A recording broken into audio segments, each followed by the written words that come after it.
If you're over 60 and want to take better care of your health at home, you're in the right place. Welcome to Senior Vitality Podcast, where we share simple senior health tips to help you stay active and independent. You cannot walk down a health food aisle these days without seeing it. I mean, it is absolutely everywhere. Everywhere. It's in the protein bars, it's in the smoothies, it's in those, expensive little vials right next to the checkout counter. And if you go to the beauty section, forget about it. It is the headline ingredient in every single face cream, promising to, turn back the clock. Right. I am, of course, talking about collagen. It's marketed as the fountain of youth, the thing that's going to banish your wrinkles. Oh, no. But when we actually looked at the research for this deep dive, the story shifted pretty dramatically. It definitely did. I mean, it is having a massive moment in the marketing sun right now.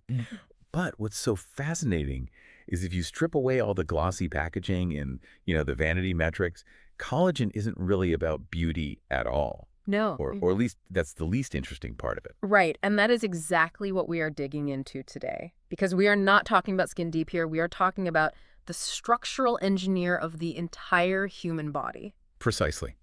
If you think of your body as a skyscraper, collagen isn't the paint on the walls. That's your skin. Collagen is the steel beams. It's the scaffolding. Yeah. It's holding your bones together. It's keeping your organs in place. And here's where it gets really interesting. It's actually forming the insulation for the electrical wiring of your nervous system.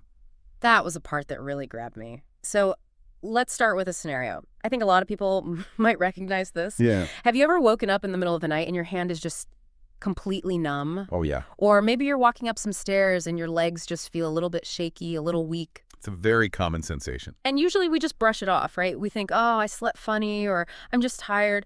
But the research suggests that tingling, that weakness, it might actually be a cry for help. It could be your body's connective tissue saying, hey, we are running out of raw materials down here. That is a very distinct possibility. Yeah. That sensation of a frayed wire, it often comes down to the integrity of the nerve sheath, which relies so heavily on collagen. Okay. So our mission for this deep dive is to connect those dots. We're going to bridge the gap between the grocery store, what you put in your basket, and the operating room, where surgeons are using collagen as a high-tech biomaterial to actually repair severed nerves. From the soup pot to neurosurgery. Okay, so we've got nutritional breakdowns from Healthline, we've got some specific dietary protocols from BioPlates, and some heavy-hitting scientific reviews on nerve regeneration from Frontiers in Bioengineering and Biotechnology. Let's unpack this. Let's do it. Okay, so we have to start with the basics. What actually is this stuff? Because we hear the word protein and we think, I don't know, muscle or steak, but collagen is different. It's the most abundant protein in mammals. We're talking about 30% of your total protein mass. 30%. 30%. I mean, if you dried out a human body, which we won't do, but if you did, a huge portion of what's left is just collagen. And structurally, it's not just a blob. The sources describe this triple helix. And this is the absolute key to its strength. Imagine 3 separate chains, specifically left-handed alpha chains woven together around a central axis. Okay, wait, pause on that. Left-handed alpha chains. Why does the direction of the twist even matter? It's all about tension and locking. Think of it exactly like a rope. A rope is strong because it's made of thousands of tiny threads twisted in one direction, and then those bundles are twisted in the opposite direction. Yeah. That opposing force, it locks the structure in place. That gives collagen this massive tensile strength, but also suppleness and stretch. And digging into the chemistry a bit, without getting too bogged down, this rope is made of a very specific pattern, right? It's not just random. Exactly right. It's a repeating peptide triplet, glycine, X, and Y. And usually X and Y are proline and hydroxyproline. Yeah. That repetition is what allows that tight rope-like structure to form. It's incredibly elegant engineering. So if you miss a beat in that pattern, a whole thing frays. The rope frays. But, like all good machinery, it does wear out. Unfortunately, yes, this is the aging problem. The research indicates that by the time you're in your 60s, you are producing less than half the collagen you did in your 20s. Less than half. Half. That is a massive drop. It is. And that is why skin sags, joints ache, and blood vessels start to stiffen. The scaffolding is literally slowly dismantling itself. Which is why, naturally, people rush out to buy supplements. But this is where the food versus pill debate gets a little heated in the sources. Yeah, it's a tricky area. Supplements are popular, but they're largely unregulated by the FDA. You don't always know what you're really getting. Right. On the other hand, food sources contain what we call bioavailable collagen. But even there, the science, it conflicts a bit. We have some studies saying bone broth is liquid gold, and then others saying it doesn't actually contain a high enough concentration of the precursors to make a statistical difference. So it's not a magic bullet. Okay, but let's assume we want to do this through diet, through what the sources call the kitchen pharmacy. I love this construction metaphor they used. You can't build a wall with just bricks. Exactly. If collagen is the wall, the amino acids, that glycine and proline we mentioned, those are the bricks. But you need mortar to hold them together. And the mortar is... The cofactors. If you just dump a pile of bricks on a construction site without any mortar, you don't get a wall, you just get a pile of rubble. Okay, let's read the supply yard. Where are we getting the bricks? Well, the classic source, despite the debate on concentration, is bone broth. But it's really about how you make it. You have to simmer the bones to extract those amino acids and minerals like calcium, magnesium, and phosphorus. And there was a specific tip on when to drink it. One source suggested sipping warm broth in the evening before bed. Is that just a wellness thing, or is there actual science there? No, that actually aligns with the body's natural repair cycles. Your repair systems are most active during sleep, so providing the raw materials right before that window, it just makes biological sense. You're loading the delivery truck right before the night shift starts. That's a great way to put it. Now, what if you're not into soup? There's chicken, but not just the boneless, skinless breast we all eat. No, you want the connective tissue. Thighs are better than breasts. There was actually a study cited where they used chicken bone and cartilage to help arthritis in mice, and it effectively reduced inflammation because it was provided those specific collagen peptides. Okay, moving to the C, sardines. Now, I know some people get squeamish about sardines, but the sources were really emphatic about this one. They are an absolute powerhouse. Marine collagen is often cited as being more bioavailable, just easier for the body to absorb. But here's the catch. Uh-oh. The collagen isn't in the meat. It's in the head, the scales, the eyeballs, and the tiny bones. So you have to eat the whole thing, the eyeballs and all. Essentially, yeah. That's why sardines are so great. You usually eat the skin and the tiny bones without thinking about it. Plus, they have omega-3s. The sources describe omega-3s as the road crews. Road crews. Yeah, they smooth out the traffic in your blood vessels so the nutrients can actually get to where they need to go. I love that image. Road crews paving the way for the brick trucks. Okay, what if you're vegetarian? Are you out of luck? Not entirely. You've got egg whites, which are very high in proline, and lentils. Lentils are crucial because they contain lysine, which acts as a binding agent, and iron, which is essential for delivering oxygen to the nerves. So those are the bricks. Now we need the mortar. The sources say vitamin C is absolutely non-negotiable. It is the spark. I mean it.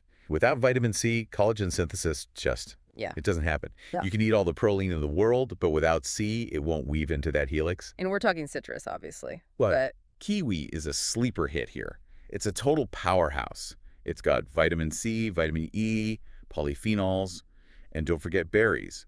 The anthocyanins in berries, that's the pigment that makes them blue or red, they act like security guards. Security guards. Yeah, they prevent the collagen you do have from breaking down. I like that. So you build the wall, and the berries stand guard to make sure nobody knocks it down. We also have minerals, zinc, and copper. Right. Zinc acts like the foreman on the construction site. It tells the enzymes what to do. You get that from cashews and pumpkin seeds. And pumpkin seeds also have magnesium, which helps calm excited nerves. And finally, sulfur, which means garlic. Garlic helps synthesize and prevent breakdown, but the source does note you'd have to eat a significant amount of garlic to see a major therapeutic effect. Right, maybe more than your social life can handle. But there is also a destroyer we need to mention, the wrecking ball. Sugar. And refined carbs. We know sugar is bad for us generally, but why specifically for collagen? It's a process called glycation. Essentially, sugar molecules bind to the protein fibers. Think of it like caramelizing sugar in a panel. It gets sticky and hard. Okay. When that happens to your collagen, the fibers get stiff and brittle. It just snaps the structural integrity. Yeah. So if you're eating collagen but washing it down with a soda, you are completely undoing all the work. Okay, so that's the nutritional foundation. Now, I want to pivot to the why. Why are we doing all this? We teased the idea of tingling hands earlier. Let's connect the diet to the nerves. This is where we move from dermatology to neurology. We mentioned that numbness is like a frayed wire. Nerves have a protective sheath called myelin, and they're surrounded by connective tissue. And that sheath is made of? Well, it relies heavily on collagen for insulation and for its structure, but it's not just the sheath itself. Nerves need oxygen. They are fed by these tiny blood vessels, the vas nervorum. Okay. And collagen maintains the elasticity of those blood vessels. So if you lack collagen, the blood vessels actually stiffen. Exactly. They stiffen, microcirculation drops, and the nerve starts to starve of oxygen. That is the tingle. That's the numbness. It's a metabolic cry for help. Wow. There was a specific collagen parfait mentioned in the source material that targets this. It was Greek yogurt, berries, and seeds. Can you break down why that specific combo works? It's a perfect functional meal. The Greek yogurt gives you the proline, the bricks. The berries give you the antioxidants as security guards. And the flax, or pumpkin seeds, give you the omega-3s and zinc, the road crews, and the formin. It's nerve stability in a bowl. That is actionable. I like that. But now I want to take a hard left turn. We're leaving the kitchen and we are going into the operating room. Okay. Because one of the most fascinating sources you pulled was from frontiers in bioengineering and biotechnology. This isn't about diet anymore. This is about trauma. Right. We're talking about peripheral nerve injury, or PNI. This is when a nerve is severed or crushed. The body is amazing, but nerves regenerate incredibly slowly. If there's a large gap, say a centimeter or more, the nerve fibers can't just jump across that void. They need a bridge. And historically, surgeons have used autografts, right? Taking a nerve from somewhere else in the body. Yes, usually the sural nerve in the leg. It's the gold standard, but it has a huge downside. You're creating a second injury. You're robbing Peter to pay Paul. Exactly. You lose sensation in the donor site. So the solution is artificial tubes. Collagen nerve conduits. Scientists are manufacturing these artificial tubes made of collagen to bridge that gap. Why collagen? Why not, I don't know, plastic or silicone? Because of those biological properties we mentioned. It has low immunogenicity, meaning the body doesn't attack it. It's porous, so nutrients can flow through. And crucially, it is biodegradable. Once the nerve is fixed, the tube just dissolves. You don't want a piece of metal left in there. But it's not just a hollow pipe, right? The source detailed this incredible cellular dance that happens inside that tube. This is the cutting edge. It's about how the collagen interacts with the body's own immune system.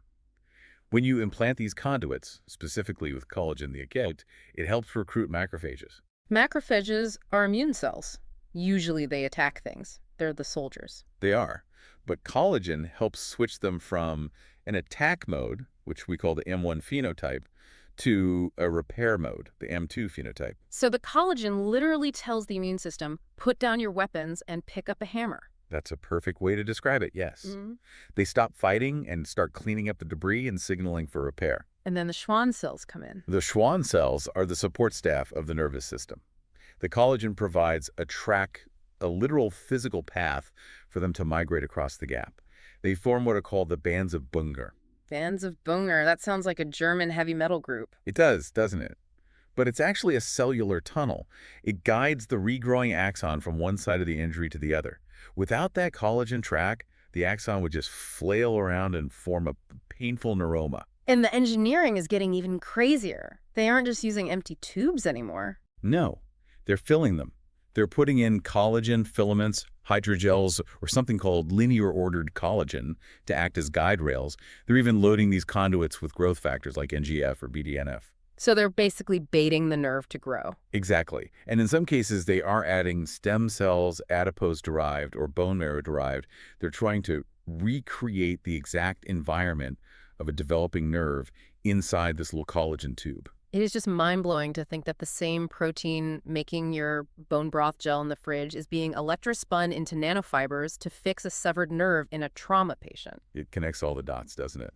Whether we're talking about preventing a wrinkle, stopping your hand from tingling, or bridging a severed nerve in surgery, the biological requirement is identical. It's all about structural integrity. And that brings us to the big picture synthesis, because most of our listeners aren't going to be performing neurosurgery tomorrow, but they are going to be eating lunch.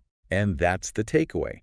The mechanism is shared. The triple helix in your soup pot is the same geometry as the collagen conduit in the lab. Your body is constantly trying to repair itself.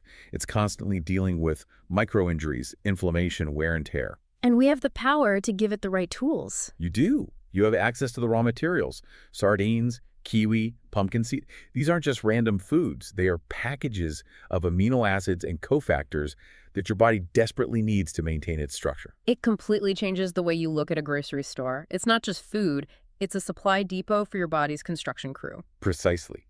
You're the site manager. You decide if the crew gets high-quality bricks and mortar or if they have to try and patch things up with sugar and refined carbs. Well, when you put it that way, I think I'm going to pass on the donut and go for the pumpkin seeds. It's a wise choice. We have covered so much ground today, from the marketing hype to the triple helix, the kitchen pharmacy, and the incredible science of nerve regeneration. It really turns out collagen is doing a lot more heavy lifting than just making our skin look nice. It really is the glue that holds us together, quite literally. Before we sign off, I want to leave you with one final thought to mull over. We usually think of healing as something that happens to us, at a doctor's office or a hospital. But we just discussed how zinc acts as a foreman, vitamin C acts as mortar, and specific proteins act as scaffolds. So the question is this.